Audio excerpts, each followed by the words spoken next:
हरे कृष्णा। आशा करता हूँ जितने भी हमारे व्यूअर्स हैं वो कुशल मंगल होंगे भगवान की कृपा से। तो आज इस वीडियो में हम डिस्कस करने वाले हैं एकादशी, जो हम व्रत पालन करते हैं। जैसे हम सुनते हैं कि हमारे परिवारों में, हमारे परंपरा में लोग एकादशी व्रत का पालन करते हैं। हमारे घरों में भी हमें अगर देखें तो हमारी माताएं या फिर माता भी अगर इस मॉडर्न कल्चर से हैं तो उनसे पुराने लोग, जो हमारी दादी या नानी, एकादशी व्रत का पालन ज़रूर करते हैं। तो इस छोटी वीडियो में we will try to understand कि एकादशी व्रत क्या है, एकादशी कब आता है, कब हमें उसका पालन करना चाहिए, किन दिवस पर पड़ता है। तो एकादशी, जैसे कि हम शब्द से समझ सकते हैं, एकादशी शब्द का अर्थ है एकादशी। ये हिंदी की अगर गिनती आप देखें तो एकादशी, एक मतलब एक और 10 मतलब 10, तो 10 + 1 इज एकादशी। तो एकादशी का अर्थ है जो तिथि 11वें दिन पड़ती है उसको एकादशी बोलते हैं, है ना। एकम, द्वितीयम, तृतीया, चतुर्थी, पंचम, षष्ठी, सप्तमी, अष्टमी, नवमी, दशमी, एकादशी, द्वादशी, त्रयोदशी, चतुर्दशी और फिर अमावस्या, पूर्णिमा।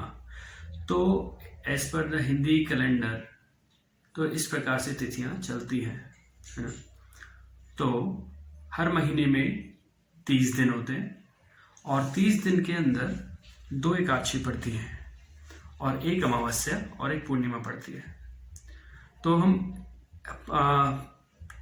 अमावस्या या फिर आपकी पूर्णिमा के बाद एकम शुरू होता है, तो वहां से शुरू करते हुए जब एकादशी 11वां दिन आता है तो एकादशी उस दिन होती है। और एकादशी 2 फेजेस में आती है, तो कृष्ण पक्ष में या शुक्ल पक्ष में, जिसको वेनिंग एंड वैक्सिंग मून बोलते हैं। तो पुराने लोगों को पता होता है, मैं बारी बारी इस बात को बोलूँगी, नए लोगों को नहीं पता है, बिकॉज मॉडर्न एज में इन सब चीज़ों के बारे में कोई बात नहीं करता है। तो माई पॉइंट इज, तो जो आपकी एकादशी है तो कृष्ण पक्ष में आएगी या फिर शुक्ल पक्ष में आएगी। तो भाई कृष्ण पक्ष और शुक्ल पक्ष क्या है, तो हम समझ सकते हैं कि चंद्रमा की जो कलाएं होती हैं वो बढ़ती और घटती हैं, है ना। एक बार चंद्रमा का जो विजिबल एरिया है वो बढ़ता रहता है और जब चंद्रमा फुल हो जाता है तो उसको फुल मून डे बोलते हैं, है ना। उसको बोलते हैं पूर्णिमा, है ना। तो पूर्णिमा, जब अमावस्या से पूर्णिमा की तरफ हम जा रहे होते हैं तो उसको बोलते हैं शुक्ल पक्ष, करेक्ट। शुक्ल पक्ष मतलब उजाला, गोरा, गौर पक्ष भी बोलते हैं, शुक्ल पक्ष भी बोलते हैं, है ना। और जब अमावस्या से हम लोग जा रहे होते हैं, जब पूर्णिमा से जा रहे होते हैं वापस अमावस्या की तरफ, तो उसको बोलते हैं कृष्ण पक्ष। कृष्ण पक्ष मतलब कृष्ण, डार्क। कृष्ण का कलर कैसा है, डार्क ब्लू क्लाउड, जो रेन के क्लाउड होते हैं। जब सावन के महीने में जब बारिश आती है, रेनी सीजन होता है, तो वी कैन सी द जो क्लाउड का जो कलर होता है वो कैसे एकदम डार्क, जो बिल्कुल इट्स ऑलमोस्ट लाइक ग्रे, है ना, डार्क ब्लू। तो उसको शुक्ल पक्ष बोलते हैं कि अंधेरा की तरफ जा रहे हैं।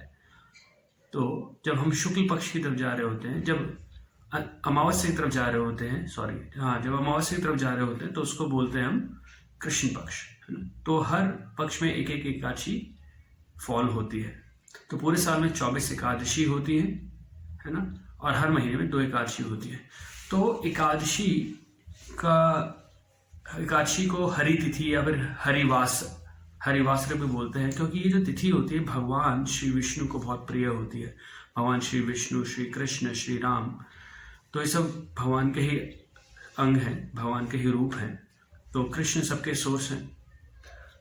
तो ये हरिवास भगवान को बहुत प्रिय होती है तिथि, और इन तिथियों पे थोड़ी तपस्या करना, फास्टिंग करना, इससे हमारे मन की और हमारे शरीर की भी पवित्रता होती है। As per modern science also we should give some rest to our eating system, digestive system. तो 15 दिन में एक बार फास्ट कर लेना बायोलॉजिकल भी अच्छा है, तो और इसका स्पिरिचुअल बेनिफिट भी बहुत होता है। तो ये हमने अभी आपको बताया कि वेनिंग मून और वैक्सिंग मून में जो एकादशी पड़ती हैं उसको शुक्ल पक्ष और कृष्ण पक्ष की एकादशी बोलते हैं, और ये तिथियां भगवान को बहुत प्रिय होती है। इन तिथि के ऊपर जो भी हम एक्टिविटी करते हैं उसका हमें कई गुना ज़्यादा लाभ होता है, चाहे वो आप अच्छा कार्य करें या बुरा कार्य करें, पायस एक्टिविटीज करें, इम्पायस एक्टिविटीज करें या डिवोशनल एक्टिविटीज करें, है ना। तो अगर आप पायस एक्टिविटीज करते हैं तो उसका कई गुना ज्यादा लाभ होता है, जैसे भूखों को खाना खिलाना, कपड़े बांटना, गरीबों को दान देना, है ना, जिससे औरों की मदद हो, तो उससे हमारे ऊपर और कृपा होती है। और इसी प्रकार से इन दिनों में कोई गलत कार्य करते हैं, जैसे किसी को कष्ट देना या फिर कुछ पाप करने से मांसाहार करना, तो इसका बहुत ही बड़ा हमें अपराध लगता है, इसका पाप भी कई गुना ज्यादा हमें पड़ता है। और स्पेशली इन दिनों पर भक्ति करने का तो अलग ही एक जो रिजल्ट है वो हमें प्राप्त होता है, क्योंकि विष्णु को ये तिथियां बहुत प्रिय है। और जब भगवान विष्णु की जब भक्ति इन दिनों में करते हैं तो इसका हमारे ऊपर बहुत ही अनंत कोटि लाभ होता है। और जितने भी हमारे पाप हमने किए होते हैं जाने अनजाने में, हम डेली लाइफ में कुछ ना कुछ अपराध करते हैं, चलते में, फिरते में, है ना, सांस लेते में भी इवन हमसे जीवाणुओं की हत्या होती है। इसलिए आपने देखा जैनी लोग होते हैं तो एक मास्क लगा करके रखते हैं, वो इतने ज्यादा अहिंसा का पालन करते हैं कि उनके वो चाहते हैं कि श्वास लेने से भी किसी जीव की हत्या ना हो जाए। तो इन प्रकार के पापों से अनजाने में हुए पाप से बचने के लिए भी हम क्या करते हैं, एकादशी व्रत का पालन करने से उन पापों का रिएक्शन खत्म होता है। हम एकादशी व्रत का पालन पाप से बचने के लिए नहीं करते, हम करते हैं भक्ति करने के लिए। तो और जब हम फास्टिंग करते हैं तो हमारा मन और स्थिर होता है, शांत रहता है, और हम और मेडिटेटिवली भगवान की जो भक्ति के अंग हैं, श्रवण कीर्तन, उनका पालन कर पाते हैं, है ना। हम समय बचा पाते हैं, हम टीवी देखना अवॉइड कर सकते हैं इन दिनों में, जो भौतिक कार्य हैं उनमें अवॉइड हम उनको कर सकते हैं, है ना। तो इन सब कार्यों से हम बचेंगे तभी हम समय निकालकर भगवान की भक्ति में कुछ अपना समय दे पाएंगे, क्योंकि पूरी सृष्टि में हर व्यक्ति के पास 24 आवर्स है ना, 24 घंटे है। किसी के पास 1 सेकंड भी ज्यादा नहीं है, किसी के पास 1 सेकंड भी कम नहीं है। परंतु जो मेन थिंग है वो है प्रायोरिटाइज करना, कि हम किस चीज को प्रायोरिटी देते हैं। कई लोगों से हम बोलते हैं कि आइए मंदिर में आइए, भक्ति कीजिए, कुछ समय निकालिए, भगवान का दर्शन कीजिए, कीर्तन में भाग दीजिए, जप कीजिए। लोग बोलते हैं हमारे पास टाइम नहीं, we are very busy man. Actually time तो हर किसी के पास उतना ही है, बट द पॉइंट इज हम उसको टाइम को कहाँ यूटिलाइज कर रहे हैं। जैसे स्टूडेंट्स हैं, उनके पास पढ़ाई का इतना प्रेशर है, जो वर्किंग लोग हैं उनके पास ऑफिस का इतना प्रेशर है, जो बिजनेस लोग हैं उनके बिजनेसमैन से उनके पास बिजनेस का इतना प्रेशर है कि वो सारा समय उस चीज में देते हैं, because they are giving priority to that. अच्छा है, प्रायोरिटी देना चाहिए, परंतु हमें साथ ही साथ डिवोशनल लाइफ को भी फॉलो करना चाहिए, बिकॉज जो ह्यूमन फॉर्म ऑफ लाइफ है इसी में हम भक्ति कर सकते हैं और इसी में समझ सकते हैं और इसी में एक बैलेंस क्रिएट कर सकते हैं। क्योंकि हम जो भी कार्य कर रहे हैं, आप मान लीजिए अगर आप जॉब कर रहे हैं, आप जॉब कब तक करते हैं? एक उम्र के बाद आपको रिटायरमेंट लेनी पड़ती है ना। बिजनेस कर रहे हैं, बिजनेस में भी एक उम्र के बाद आपको रिटायरमेंट लेकर के बिजनेस अपने पूरे आगे जो हमारे जनरेशन है उसको देना पड़ता है ना। अगर आप स्टूडेंट्स हैं तो स्टडीज भी आप कितना करें, स्टडी के बाद वापस आप जॉब में लग जाते हैं। तो एक टाइम के बाद इस जो हम एक्टिविटीज अभी कर रहे हैं इसको रोकना पड़ेगा, परंतु उसके बाद हमें क्या करना पड़ेगा? भक्ति करना पड़ेगा ना। सिर्फ हमारे पास एक ही ऑप्शन रह जाए, क्या करें? तभी हम बोलते हैं बुढ़ापे में भक्ति करेंगे, है ना, क्योंकि हमारे पास तब बाकी चीजों से हम फ्री हो जाते हैं।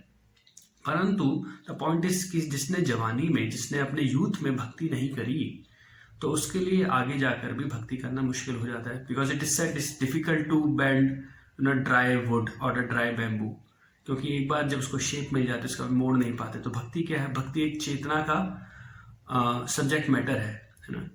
तो जब अगर आपकी एक बार चेतन जैसी बन जाती है, जैसे कॉन्शियसनेस बन जाती है, उसको चेंज करना मुश्किल है। बच्चों को भक्ति कराना बहुत आसान है और उसके संस्कार भी बहुत स्ट्रांग रहते हैं। Anyways, coming back to the topic, इस वीडियो का हमारा टॉपिक है एकादशी व्रत का पालन, कि हमें क्यों करना चाहिए। जैसे हमने बताया कि एकादशी भगवान को बहुत प्रिय है और इन दिनों में भक्ति का किसी भी अंग का पालन करने से हमें बहुत लाभ प्राप्त होता है। और हर एकादशी पे जो 24 एकादशी हैं इनके अलग अलग नाम हैं, जैसे भैमी एकादशी, जय एकादशी, निर्जला एकादशी, अभी पीछे गई थी सत्यतिला एकादशी। तो हर एकादशी का एक नाम है और हर एकादशी का एक अपना ही महत्व है और उसके पीछे एक अलग ही कहानी है। तो एकादशी की जितनी भी कथाएं हैं वो सब मोस्टली सारी की सारी पद्म पुराण में है, पद्म पुराण और स्कंद पुराण में दी गई हैं, जहाँ पे युधिष्ठिर जो पांडवों के राजा थे, युधिष्ठिर जो 5 पांडव थे उनके सबसे बड़े भाई थे, धर्मराज थे, स्वयं यमराज जी के अवतार थे, और भगवान श्री कृष्ण के बीच में वार्तालाप है। तो युधिष्ठिर हर एकादशी के बारे में भगवान कृष्ण से पूछते हैं और भगवान श्री कृष्ण युधिष्ठिर को बताते हैं कि हर एकादशी के पीछे क्या कथा है। तो अभी हम जानेंगे जो एकादशी पड़ रही है वो क्या है, माघ मास। माघ मास मतलब जो जनवरी फरवरी का जो महीना होता है उसको माघ मास बोलते हैं। और इसमें जो अब एकादशी पड़ रही है वो है शुक्ल पक्ष की एकादशी है, जिसका नाम है जया एकादशी। या तो जया एकादशी या भैमी एकादशी, इन दोनों नाम इस एकादशी के लिए है। इससे पहले जो पड़ी थी अभी आपकी कृष्ण पक्ष में, उसका नाम था सततिला एकादशी।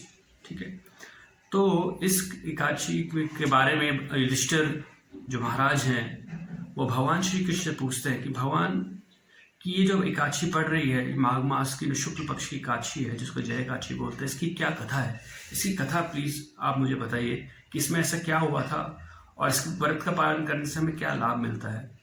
तो भगवान श्री कृष्ण इसके बारे में युधिष्ठिर महाराज को बता रहे कि एक बार इंद्रलोक में भगवान इंद्रदेव जो स्वयं इंद्र जो देवताओं के राजा है वो क्या कर रहे थे, वहाँ पे जो स्वर्गलोक है इट्स वेरी ऑपुलेंट प्लेस, वहाँ पे बहुत ही ऑपुलेंस है, हर चीज का एबंडेंस मात्रा में है, कोई दुख नहीं है ना। वहाँ पे ना मृत्यु है, ना बुढ़ापा है, ना बीमारी है। वहाँ पे क्या मतलब मृत्यु है, मतलब बुढ़ापे के बाद मृत्यु नहीं है। वहाँ पे जवानी होती है, मतलब यूथ होता है, जन्म होता है, यूथ होता है, व्यक्ति यूथ रहता है। और जब उसकी पायस एक्टिविटीज खत्म हो जाता है तो सडन डेथ होती है ना, सडन डेथ होती है और सडनली ही falls to the material world. तो इंद्र उनके वहाँ के राजा हैं और वहाँ पे बहुत सारी अप्सराएं हैं, बहुत सारे गंधर्व हैं, है ना।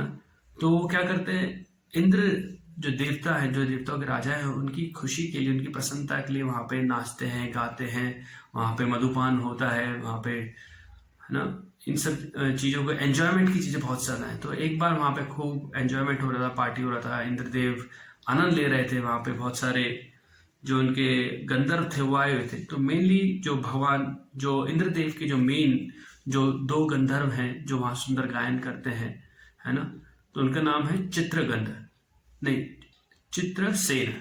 चित्रसेन एंड पुष्पदंता। तो उस जो सभा में बैठे थे पुष्पदंता और चित्रसेन, जो कि कथा कर रहे थे, कथा नहीं कर रहे थे, गायन कर रहे थे, बहुत सुंदर गायन कर रहे थे, वाद्य बज रहे थे, बहुत सारी जो जितनी अप्सराएं हैं वो सब वहाँ पे नृत्य कर रही थी, सब लोग आनंद में ले रहे थे। और वहाँ पे कौन उपस्थित थे, वहाँ पे चित्रसेन के साथ उनकी वाइफ मालिनी थी और मालिनी के साथ उनके जो पुत्र थे माल्यवन, बहुत ही वो भी सुंदर गंधर्व थे वहाँ पे, और वो भी बहुत सुंदर गायन करते थे। उनका शरीर भी बहुत बलिष्ठ था, क्योंकि जो एक पर्सनैलिटी जो एक मैनली पर्सनैलिटी होती है वो स्ट्रांग होती है, स्मार्ट होती है, लंबी होती है, मतलब कद लंबा होता है, तो उस व्यक्ति को सुंदर और हैंडसम माना जाता है। तो वो भी वहाँ पे उपस्थित थे। और वहाँ पे एक और जो अप्सरा थी उनका नाम था पुष्पवती। तो क्या हुआ, जिस पर जब ये गायन नृत्य हो रहा था, सब लोग मदमस्त थे, सबने मधुपान किया हुआ था, नशे में थे और एंजॉय कर रहे थे, और इंद्रदेव भी वहाँ पे बैठे इसका आनंद ले रहे थे। तो क्या होता है कि पुष्पवती और जो माल्यवान है ना, चित्रसेन और मालिनी के जो पुत्र है माल्यवान, इनको एक दूसरे पे नजर पड़ती है और उनको क्या होता है, प्रेम तो नहीं कहें, किसको बोलते हैं कि उनको इन्फेचुएशन एक प्रकार का आपस में होता है, और वो एक दूसरे के में इतने खो जाते हैं कि वो भूल जाते हैं कि वहाँ पे जो देवताओं के राजा है इंद्रदेव वो बैठे हैं और उनकी प्रसन्नता के लिए हम यहाँ पे गायन कर रहे हैं और यहाँ पे वाद्य बजा रहे हैं। तो क्या होता है, जब वो एक दूसरे को इतना खो जाते हैं तो एक दूसरे के प्रति उनके हृदय में काम भावना उत्पन्न हो जाती है। तो भगवद गीता में भगवान कहते हैं कि ध्यायतो विषयान पुंसा संगस्तेषु उपजायते संगात संजायते कामा।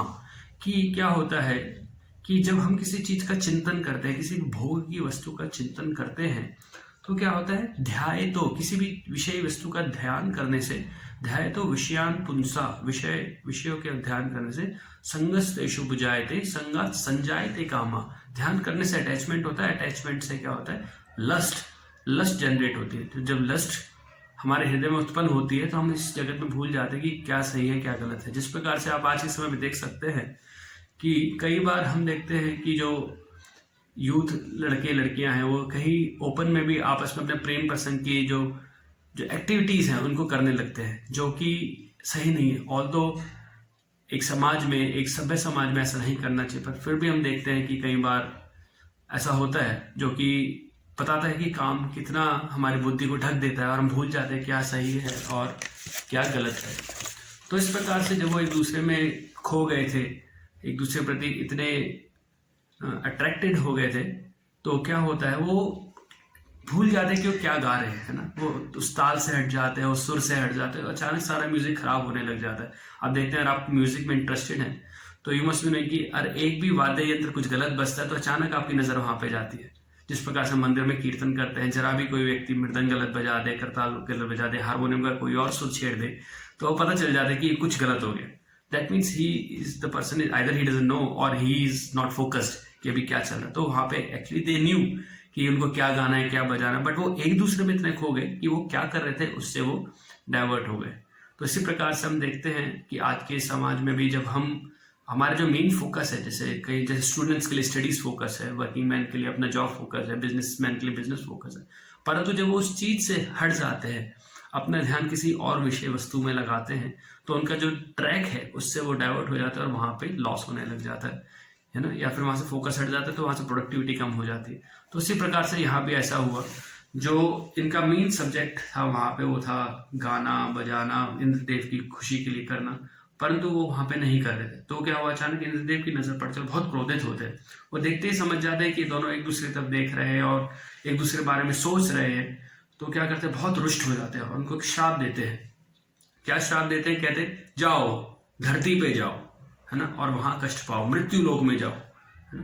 क्योंकि इस मृत्यु लोक में क्या है, यहाँ पे कष्ट ही कष्ट है ना। ऑल्दो हमें लगता है कि हम यहाँ पे बहुत बहुत कुछ कर सकते हैं, खुश हो सकते हैं, है ना, मन की शांति प्राप्त कर सकते हैं, परंतु कुछ समय के लिए हम भले ही कर लें, पर लंबे समय के लिए बहुत ही मुश्किल है और बहुत ही कठिन है किसी भी भौतिक तरीके से, किसी मटेरियल वे से। भले हम कितना ही धन कमा ले, लक्ष्मी कमा ले, पैसा कमा ले, कितने भी एंजॉयमेंट की चीजें हम जुटा ले, बड़ी बड़ी गाड़ियों में घूम ले, है ना।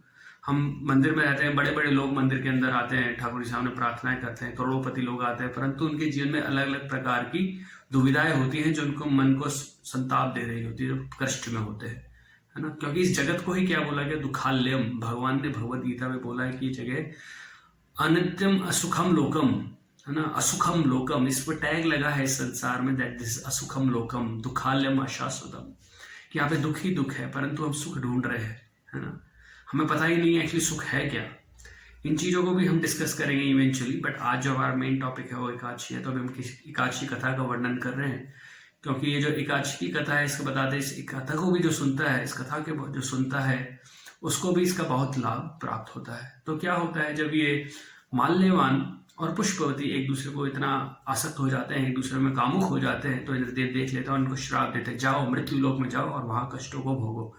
तो क्या होता है, जो पुष्पवती और माल्यवान कहाँ धरती पर आते हैं, और हिमालय में जहाँ पे बर्फ ही बर्फ है, ठंडी ठंड है, वहां पे ये लोग पिशाच के रूप में ये वहां पे जन्म लेते हैं, है ना, भूत पिशाच के रूप में आते हैं। और साथ ही साथ क्या होता है, इनको एक श्राप मिलता है जिसमें sense of taste, sense of smell and sense of touch खो देते हैं, है ना। इनको ये किसी चीज को सूंघ नहीं सकते, ये किसी चीज को टेस्ट नहीं कर सकते, या फिर किसी को टच नहीं कर सकते। They don't feel the touch, because when we are in some company, जैसे एक स्त्री पुरुष कंपनी में होता है, तो इन्हीं मेन 3 सेंस परसेप्शंस को हम यूज करते हैं ना। उसकी स्मेल, खुशबू, है ना, खुशबू को हम एंजॉय करते हैं, या टच को एंजॉय करते हैं।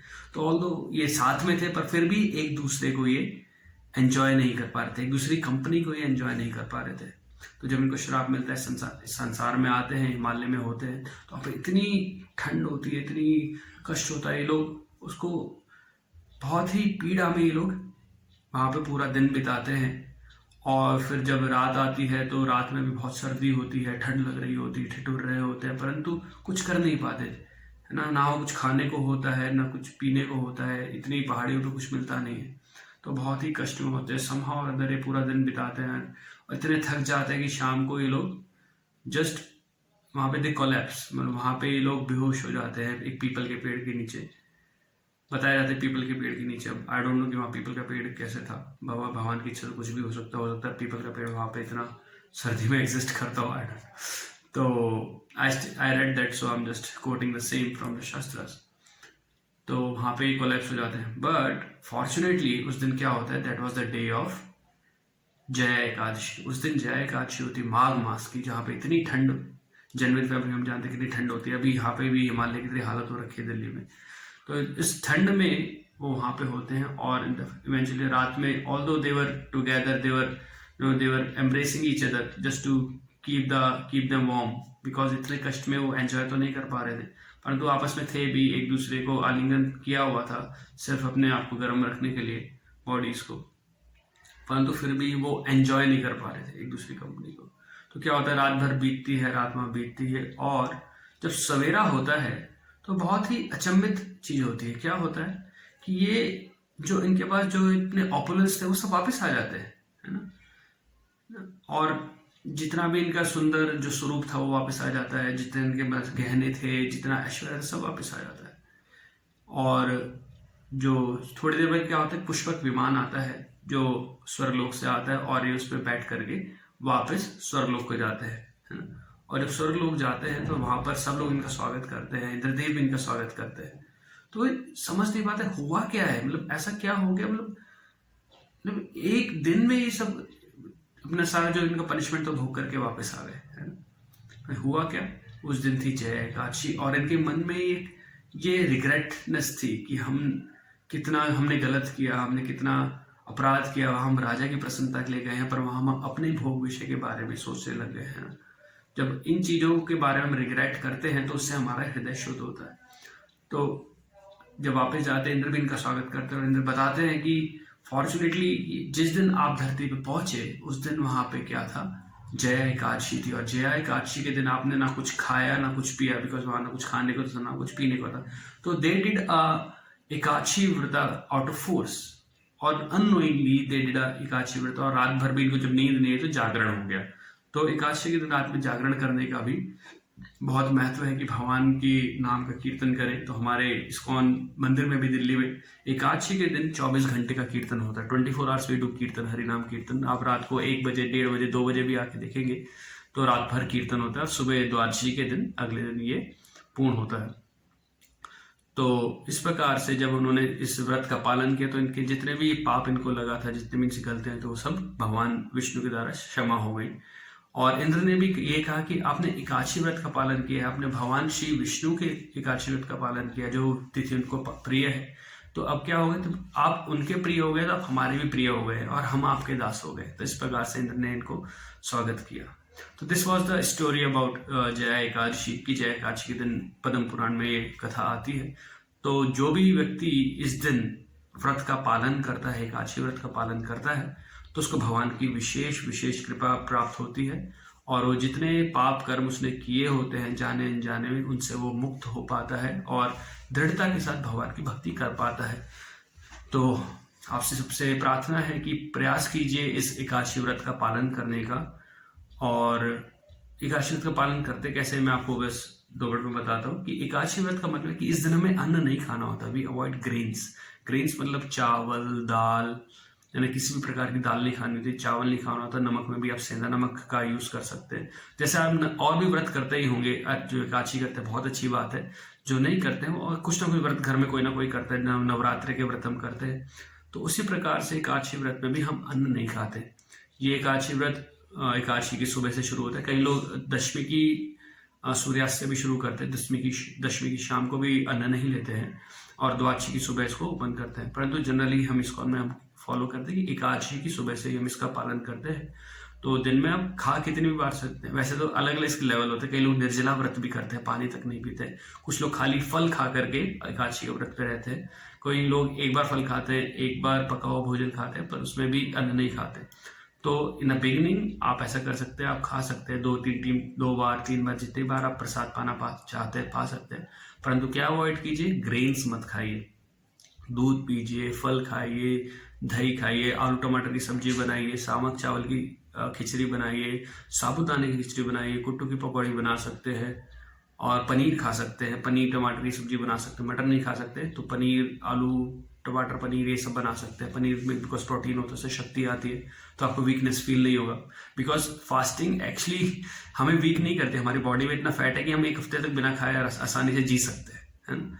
परंतु इट्स बिकम मेंटली, हम मेंटली और फास्टिंग करनी है, फास्टिंग इतनी भूख लग रही है। तो हमारे इस्कॉन में मतलब कहीं भी आप ऐसा होता है, खासतौर से हमें पता है हम मंदिर में रहते हैं कि हम एक दशमी को सोचते हैं कल एकादशी है, चलो आज अच्छे से खा लेते हैं, कल फास्टिंग करनी है, कल कुछ नहीं खाना है। और फिर एकादशी की सुबह जब प्रसाद होता है आप सोचते हैं यार आज तो एकादशी है, फास्टिंग है, एक बार अच्छे से खा लेते हैं। तो हम तब भी अच्छे से खाते हैं। फिर शाम को फिर क्या होता है, सोचते हैं यार आज तो व्रत था, चलो यार आज तो अच्छे से खाते हैं। फिर शाम को हम फिर खाते हैं। फिर जब द्वादशी आती है, द्वादशी में सोचते हैं यार कल तो एकादशी था, कल कुछ खाया नहीं है, आज अच्छे से खाते हैं, दशमी है, व्रत खोलना। तो इस प्रकार से हमारा 3 दिन पेश चलता है, दशमी, एकादशी, द्वादशी। तो खूब खा सकते हैं, कोई दिक्कत नहीं, परंतु प्रयास कीजिए अन्न ना खाएं। श्री चैतन्य महाप्रभु ने भी अपनी सची माता जो उनकी मदर थी उनको भी बताया था कि एकादशी के दिन हमें अन्न नहीं खाना चाहिए, अन्न खाने से हमें पाप लगता है एकादशी के दिन।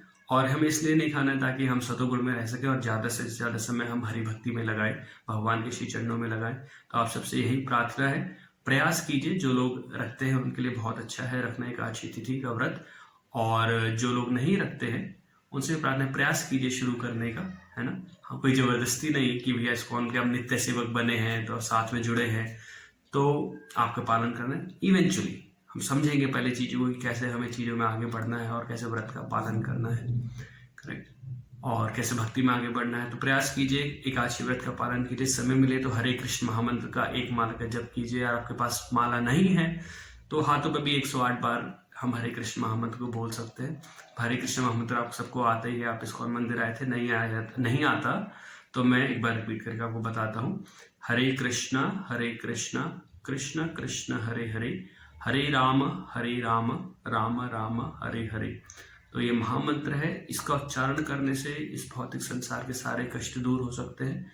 जो जितनी सिंसेरिटी के साथ, जितने ध्यान पूर्वक इस नाम का कीर्तन करता है, जप करता है, उसे भगवान की कृपा बहुत ही जल्दी प्राप्त होती है। उसका मन शुद्ध होता है, उसकी चेतना शुद्ध होती है, बुरी आदतें छूटती है, डिप्रेशन कम होता है ना, जीवन में खुशियां आती है, मन में शांति प्राप्त होती है ना। कलयुग में हरेर नाम केवलम, कलो नास्तेव नास्तेव नास्तेव गतिरन्यथा। इस हरि नाम का ही महत्व है। हम रोज सुबह उठ करके जप माला पे 16 माला का जाप करते हैं, और इवेंचुअली मैं आगे वीडियोस में बताऊं कि हमारे दिन का स्केड्यूल कैसे रहता है, कैसे हम भक्ति में आगे बढ़ सकते हैं, और हमारी डेली एक्टिविटीज़ कैसे रहती है, और हम इस संसार से कैसे अपने मन को बचा करके रखते हैं, कैसे भौतिक संसार के डिप्रेशन से दूर रहते हैं, कैसे हमेशा प्रसन्नचित रहते हैं। आप जब भी मंदिर आते हैं, आप देखते हैं मंदिर में जितने भी डिवोटीज होते हैं उनके चेहरे पर अलग ही ग्लो होता है, and they are always blissful.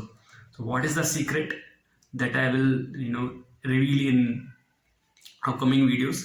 तो आप इसको देखिए, समझिए, प्रयास हो सके तो एकादशी व्रत का पालन कीजिए और भक्ति के मार्ग पर आगे बढ़िए। और as I told in the earlier video कि I have created one channel by the name of the divine shelter. ये मैंने कल ही बनाया, just because to keep you all updated. This video is also there, this is playing in there only because I uploaded it hair.